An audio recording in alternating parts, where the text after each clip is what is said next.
ขาวจ้ารู้ไหมออกกำลังกายมันดียังไงมันจะช่วยเบิกทวารทั้ง7เบาหวานจะลดมดผื่นจะหายไป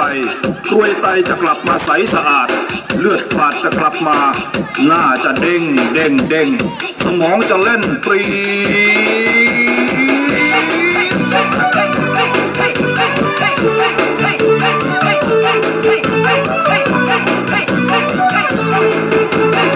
ท่าแรกท่าโบกแท็กซี่ยื่นแขนออกมากันเร็วต่อจากนั้นก็โบกโบกโบกสะบัดแขนโบกโบกโบกซ้ายโบกโบกโบกขวาโบกโบกโบกโบกโบกโบกโบกโบกโบกโบกโบกโบกโบกโบกโบกลาลาลาลาลาลาลาลาลาลาลาลาลาลาลาลาลาท่าต่อไปท่ารีดผ้า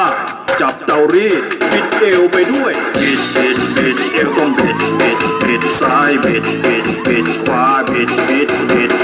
บิดบิดบิดบิดบิดบิดบิดบิดบิดบิดบิดบิดบิดบิด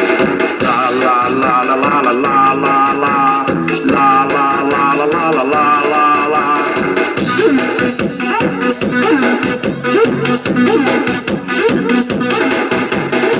ต่อไปท่าปั่นเสือหมอบก้มตัวลงเตรียมปั่นยกขาขึ้นสูงปั่นปั่นปั่นสองขาปั่นปั่นปั่นซ้ายปั่นปั่นปั่นขวาปั่นปั่นปั่นปั่นปั่นปั่นปั่นปั่นปั่นปั่นปั่นปั่นปั่นปั่นปั่นปั่นปั่นลาลาลาลาลาลาลาลาลาลาลาลาลาลาลาลาลาลา